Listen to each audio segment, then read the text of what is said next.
नमस्कार दोस्तों, स्वागत है आप सभी का जैसा हो ऑनलाइन क्लासेस पर। दोस्तों आज की क्लास में हम इन टॉपिक से संबंधित महत्वपूर्ण एमसीक्यूज देखने वाले हैं। इससे संबंधित थ्योरी हमने पढ़ लिया था और थ्योरी में अगर कुछ इंपॉर्टेंट पॉइंट रह गए होंगे तो वो भी आज की क्लास में कवर हो जाएगा। लास्ट तक पूरा ध्यान से आप वीडियो देखिएगा। अभी हमारे मोबाइल एप्लीकेशन में मात्र 99 रुपीज़ में टेस्ट सीरीज अवेलेबल है, तो ये जो ऑफर है अभी भी वैलिड है। अगर आपने टेस्ट सीरीज ज्वाइन नहीं किया है तो जल्दी से ज्वाइन कर लीजिएगा। इन सारे क्वेश्चन का वहाँ पे सॉल्यूशन सहित आपको प्रैक्टिस करने का भी मौका मिल जाएगा। तो आज का जो पहला प्रश्न है वो है अल्पकालिक साख हेतु सहकारी बैंकों की संरचना कितने स्तरीय है। तो सहकारी बैंकों की संरचना अल्पकालिक साख हेतु त्रिस्तरीय है, जिसमें सबसे ऊपर होता है अपेक्स बैंक, जिसको हम छत्तीसगढ़ राज्य सहकारी बैंक भी कहते हैं। और छत्तीसगढ़ राज्य सहकारी बैंक का मुख्यालय कहां पर है ऐसा पूछा जाए तो याद रखना इसका मुख्यालय है रायपुर।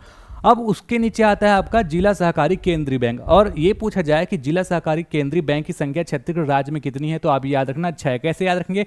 5 संभाग के सभी मुख्यालय, 5 संभाग छत्तीसगढ़ में, प्लस एक्स्ट्रा याद रखना राजनांदगांव। तो सबसे ऊपर आपका सरगुजा संभाग में अंबिकापुर, उसके बाद बिलासपुर, दुर्ग, रायपुर, उसके बाद आप नीचे जाएंगे तो बस्तर का जगदलपुर और एक राजनांदगांव। और दुर्ग संभाग में दुर्ग और राजनांदगांव, इस तरीके से 2 जिला सहकारी केंद्रीय बैंक है। तो इस तरीके से इनको आपको याद रखना है।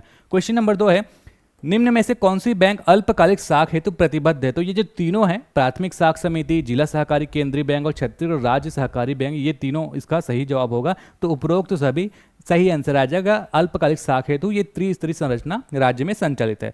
अब अगला क्वेश्चन है आपका, भारत में पहली सरकार प्रायोजित, सरकार समर्थित और सरकार के द्वारा सब्सिडी वाली वित्तीय संस्था का नाम क्या है। तो अगर इस तरीके से क्वेश्चन आया तो इसका आंसर हो जाएगा सहकारी बैंक। सहकारी बैंक मुख्य रूप से क्या क्या काम करता है तो सहकारी बैंक जो विपणन का भी काम करता है, ठीक है, वितरण का भी काम करता है, मतलब डिस्ट्रीब्यूशन, मार्केटिंग, प्रतिधारण, ये सब काम करता है। तो उपरोक्त सभी इसका सही जवाब आ जाएगा। आगे बढ़ते हैं।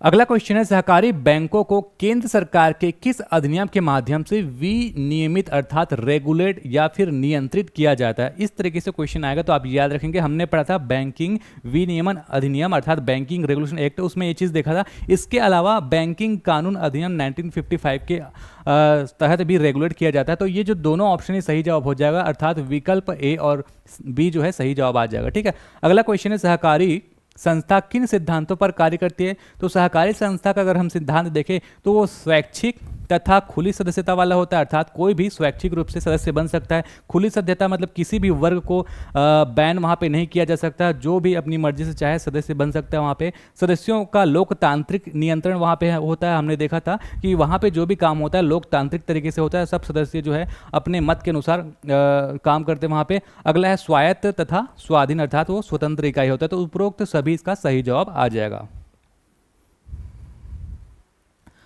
अगला क्वेश्चन है छत्तीसगढ़ सहकारी सोसाइटी अधिनियम 1960 के संशोधन के बाद अब सोसाइटी का गठन कम से कम कितने सदस्यों के द्वारा किया जा सकता है। पहले जब अधिनियम आया था सोसाइटी अधिनियम 1960 तो उसमें कम से कम 20 सदस्य जरूरी होते थे। 20 सदस्यों के द्वारा जो है सोसाइटी का गठन किया जाता था, लेकिन अब इसमें संशोधन किया गया है और कितने, कम से कम 10 व्यक्तियों के द्वारा जो है सोसाइटी का गठन किया जा सकता है। तो ये संशोधन इंपॉर्टेंट है, इसको आप याद रखेंगे। अगला है छत्तीसगढ़ राज्य सहकारी सोसाइटी अधिनियम 1960 के संशोधन के बाद अब सोसाइटी का पंजीकरण कितने दिवस के भीतर किया जाता है। तो 2 चीज चेंज किया गया है।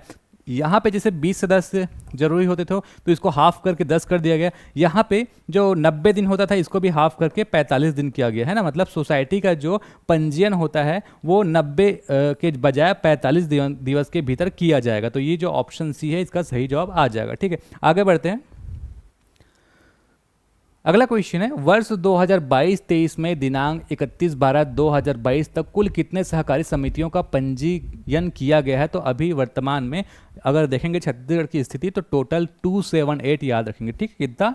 278। अगला क्वेश्चन है 2020 में भारत सरकार ने बैंकिंग विनियमन अधिनियम 1949 में संशोधन लाकर सहकारी बैंकों के विनियमन को किसके अंतर्गत लाने के लिए मंजूरी दे दी। तो यहाँ पे आप याद रखेंगे कि इसके संशोधन के बाद भारतीय रिजर्व बैंक अर्थात आरबीआई के कंट्रोल में ये आ गया है। पहले क्या था, पहले आरबीआई और राज्य सरकार सहकारी समितियों के रजिस्ट्रार के माध्यम से दोहरे नियंत्रण में होता था, लेकिन अब इसको क्या कर दिया गया, आरबीआई अर्थात भारतीय रिजर्व बैंक के अंडर में ला दिया गया है। अगला क्वेश्चन है छत्तीसगढ़ राज्य सहकारी बैंक अर्थात अपेक्स बैंक का मुख्यालय कहाँ है। इसको मैंने स्टार्टिंग में ही बता दिया था। अपेक्स बैंक का मुख्यालय है वो है आपका रायपुर में। वर्तमान में राज्य में जिला सहकारी केंद्रीय बैंक की संख्या कितनी, ये भी मैंने आपको बता दिया था कि अभी वर्तमान में 6 जो है आपका जिला सहकारी केंद्रीय बैंक है। कैसे याद रखेंगे? छत्तीसगढ़ के जो है जो पांचों संभाग है ना, उसका जो है मुख्यालय आप याद रखना है। जैसे यहाँ पे अंबिकापुर आ जाएगा, यहाँ पे बिलासपुर, यहाँ पे दुर्ग, यहाँ पे रायपुर और यहाँ पे जगदलपुर, और एक एक्स्ट्रा याद रखना राजनांदगांव। इस तरीके से जो 6 है वो आपको याद रखने हैं।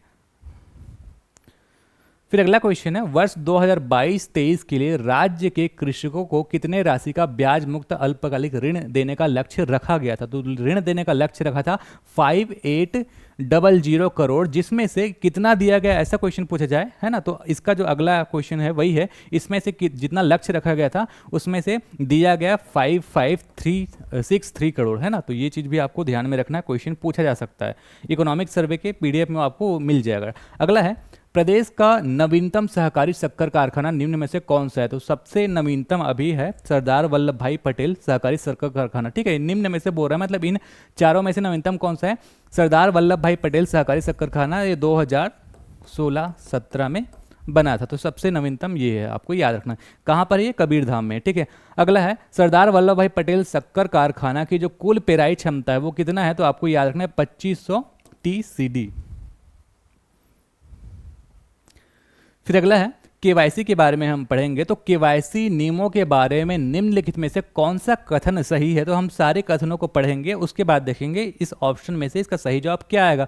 तो पहला है, केवाईसी का मतलब है अपने ग्राहक को जाने। अगर हिंदी में हम केवाईसी का फुल फॉर्म करें तो केवाईसी का होता है नो योर कस्टमर, मतलब अपने ग्राहक को जाने। हिंदी में अगर हम उसको कन्वर्ट करें तो ये इसका सही जवाब है। ये मतलब ये जो 1 नंबर है वो सही है। अगला बढ़ते हैं, इसे prevention of money laundering act PMLA, है ना, के तहत पेश किया गया था। ये 2002 में आया था ये एक्ट, तो ये भी सही है।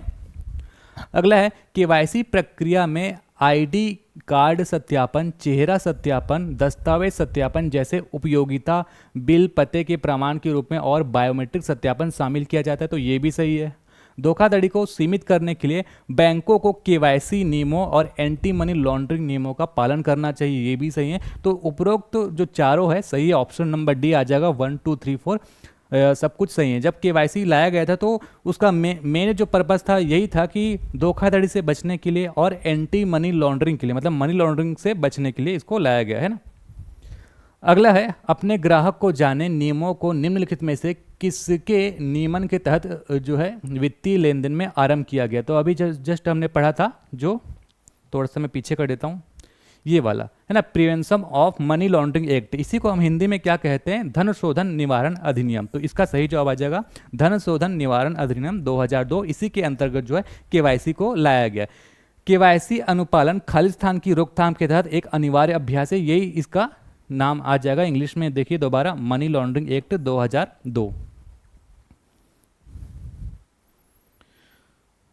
फिर अगला है फाइनेंशियल एक्शन टास्क फोर्स, ठीक है। इसके बारे में हमने थ्योरी में छूट गया था ये, तो इसको थोड़ा सा डिटेल में पढ़ लेंगे। फाइनेंशियल एक्शन टास्क फोर्स, जिसको FATF कहते हैं शॉर्ट में, वित्तीय कार्रवाई कार्यदल के संबंध में सही है। क्या सही है हम देखते हैं, चलिए।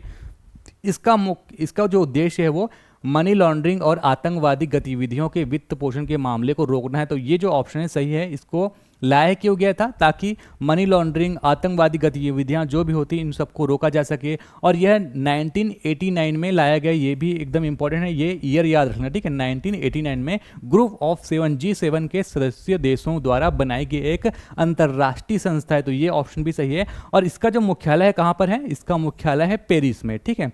इसका मुख्यालय पेरिस में, एकदम इंपॉर्टेंट है। और अगर इसका FATF का वर्तमान में अध्यक्ष कौन है, इस तरीके से क्वेश्चन आए तो वर्तमान में अध्यक्ष है T राजा कुमार, ठीक है, याद रखना T राजा कुमार।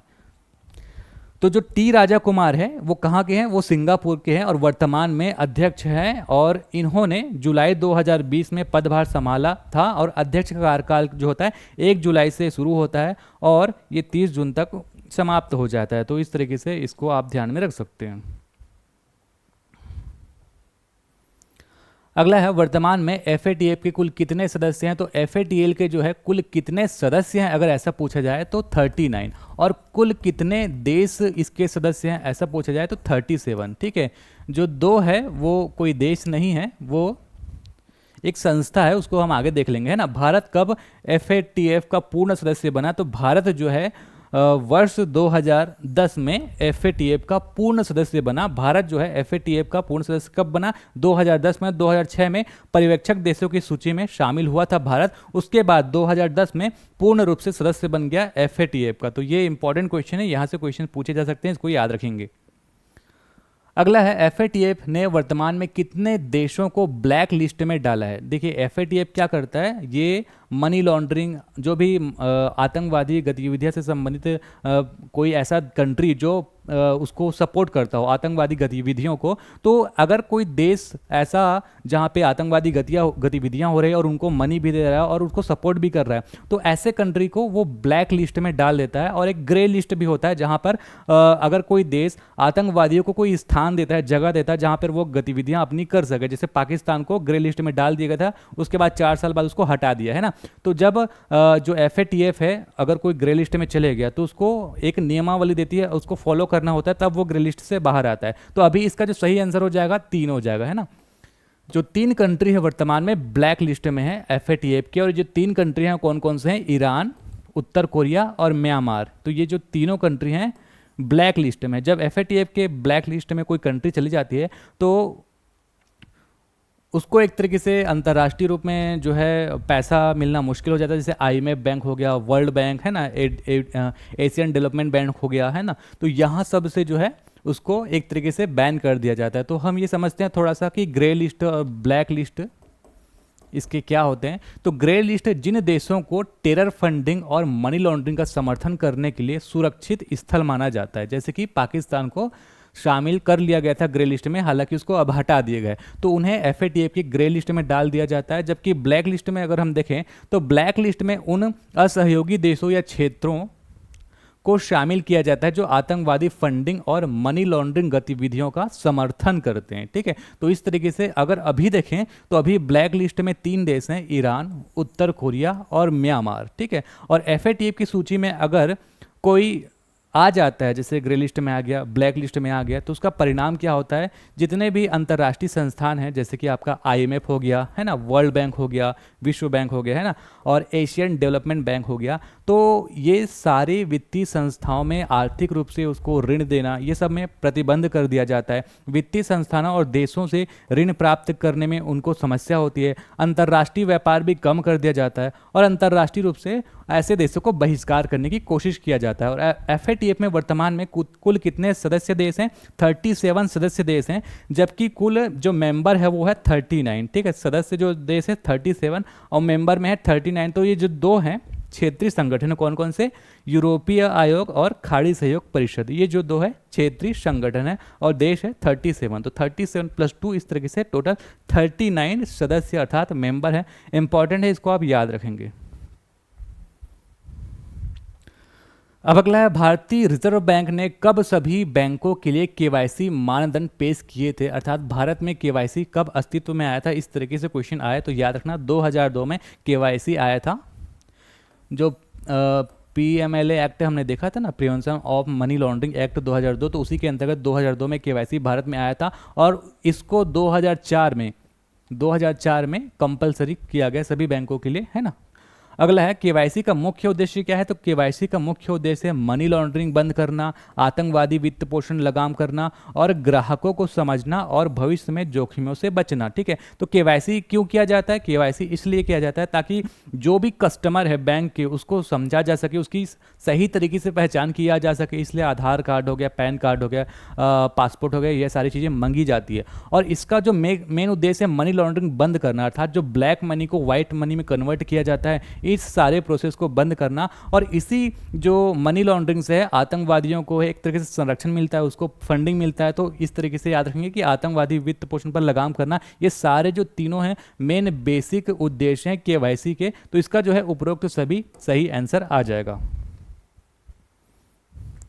अब आगे बढ़ते हैं। अगला क्वेश्चन है, RBI ने किस वर्ष सभी बैंकों के लिए KYC करना अनिवार्य कर दिया था? तो 2002 में RBI ने KYC लॉन्च किया था और 2004 में कंपलसरी कर दिया था, और एक डेडलाइन भी दे दिया गया था दिसंबर 2005 तक कि सबको जो है सारे वित्तीय संस्था को KYC अनिवार्य करने के दौरान जो भी काम है वो ख़त्म करना है। अगला है आरबीआई द्वारा बैंकिंग अधिनियम विनियमन अधिनियम 1949 के किस धारा को मनी लॉन्ड्रिंग की रोकथाम रिकॉर्ड्स का रखरखाव के लिए सृजित किया गया था? तो यहाँ पे जो धारा आएगा वो धारा 35A के अंतर्गत ऐसा होता है। अगला है केवाईसी के लिए आवश्यक दस्तावेज के संबंध में सही है। तो केवाईसी के लिए कौन कौन से आवश्यक दस्तावेज चाहिए ये हम देखते हैं। तो फोटोग्राफ के साथ एक पहचान प्रमाण पत्र होना चाहिए, ये सही है। जैसे कि आपका आधार कार्ड, आपका पहचान पत्र है, उसमें आपके फोटो भी होते हैं। एक पते का प्रमाण पत्र भी होना चाहिए। जैसे कुछ ऐसे डॉक्यूमेंट अगर आप पेश कर रहे हैं जहां पर आपका एड्रेस नहीं है, जैसे पैन कार्ड हो गया, पैन कार्ड में देखेंगे तो एड्रेस नहीं है, तो आपको क्या है, अगर ऐसा कोई डॉक्यूमेंट पेश कर रहे हैं जिसमें आपका सिर्फ पहचान है, एड्रेस नहीं है, तो आपको एक एक्स्ट्रा ऐसा डॉक्यूमेंट पेश करना होगा जहां पे आपका एड्रेस प्रूफ भी मिल जाए। ठीक है, तो यदि आपके द्वारा पहचान पत्र के रूप में प्रस्तुत किए गए दस्तावेज में पते का विवरण नहीं है तो एक और आधिकारिक रूप से मान्य दस्तावेज प्रस्तुत करना होगा जिसमें आपका विवरण होना चाहिए। तो ये जो है तीनों सही है। ठीक है, और अगला है ई केवाईसी के लिए आधार नंबर भी अनिवार्य है, तो ये भी सही है। तो चारों सही है। तो 1 2 3 4 ऑप्शन नंबर डी जो है सही जवाब इसका हो जाएगा। फिर अगला केवाईसी के लिए सरकार द्वारा कुल कितने दस्तावेजों को आधिकारिक रूप से वैध दस्तावेज का दर्जा दिया गया? तो टोटल जो है 6 दस्तावेजों को केवाईसी के लिए ऑफिशियली रूप से, आधिकारिक रूप से जो है वैध बताया गया। और ये 6 कौन कौन से हैं? आपका पासपोर्ट हो गया, ड्राइविंग लाइसेंस हो गया, मतदाता पहचान पत्र हो गया, पैन कार्ड हो गया, आधार कार्ड हो गया और नरेगा जॉब कार्ड। इस तरीके से ये जो 6 है इसको आधिकारिक दस्तावेज माना गया है केवाईसी के लिए। तो अगर आप केवाईसी कराना चाहेंगे तो इनमें से चीज़ें जो भी है आप लेके जा सकते हैं, दस्तावेज जितने भी है ना। केवाईसी पॉलिसी के अनुसार ग्राहकों को कितने जोखिम श्रेणियों में वर्गीकृत किया जाता है? तो 3 जोखिम श्रेणियों में वर्गीकृत किया जाता है केवाईसी के अनुसार। ये 3 श्रेणी है, उच्च, मध्यम और निम्न, अर्थात उच्च जोखिम श्रेणी, मध्यम जोखिम श्रेणी और निम्न जोखिम श्रेणी। थ्योरी में जब मैं थ्योरी पढ़ाया था इसका बहुत डिटेल पढ़ाया था। ठीक है, अब आगे बढ़ते हैं। अगला है उच्च जोखिम वाले ग्राहकों के लिए किस अवधि में केवाईसी अपने ग्राहकों को जानने, केवाईसी का तो फुल फॉर्म कर दिया, केवाईसी की औपचारिकताएं पूरी की जाती हैं? तो यहाँ पे जो ऑप्शन आ जाएगा, ये अगर उच्च जोखिम वाला है तो 2 साल में एक बार करना अनिवार्य है। तो इसका जो सही जवाब आ जाएगा ऑप्शन नंबर बी। ठीक है, यहाँ पे आप देखेंगे भारतीय रिजर्व बैंक के संशोधित कानून के अनुसार केवाईसी औपचारिकताओं को निम्न प्रारूप रूप से करना चाहिए। जैसे कि उच्च जोखिम वाले ग्राहक है तो 2 साल में एक बार, अगर मध्यम जोखिम वाले ग्राहक है तो 8 साल में एक बार, और अगर कम जोखिम वाले ग्राहक है तो 10 साल में एक बार जो है केवाईसी करना कंपलसरी है। फिर अगला क्वेश्चन है, अगर आपका केवाईसी ऑनलाइन तरीके से किया जाता है तो आपको कितने रुपए हर साल निवेश करने की अनुमति होगी? तो अगर ऑनलाइन किया जाता है केवाईसी, अगर खुद आप जैसे किसी भी वेबसाइट या फिर बैंक के वेबसाइट से जाकर ऑनलाइन केवाईसी अपना खुद करते हैं, तो इस तरीके से करते हैं ऑनलाइन, तो ऑनलाइन अगर किया जाता है तो मात्र 50,000 रुपये प्रति वर्ष निवेश किया जा सकता है। अगला है आपका, अगर ऑफलाइन किया जाएगा तो ऐसे कोई लिमिट नहीं है, ऑनलाइन में लिमिट है 50,000 रुपये। मनी लॉन्ड्रिंग शब्द की उत्पत्ति कहाँ से हुई?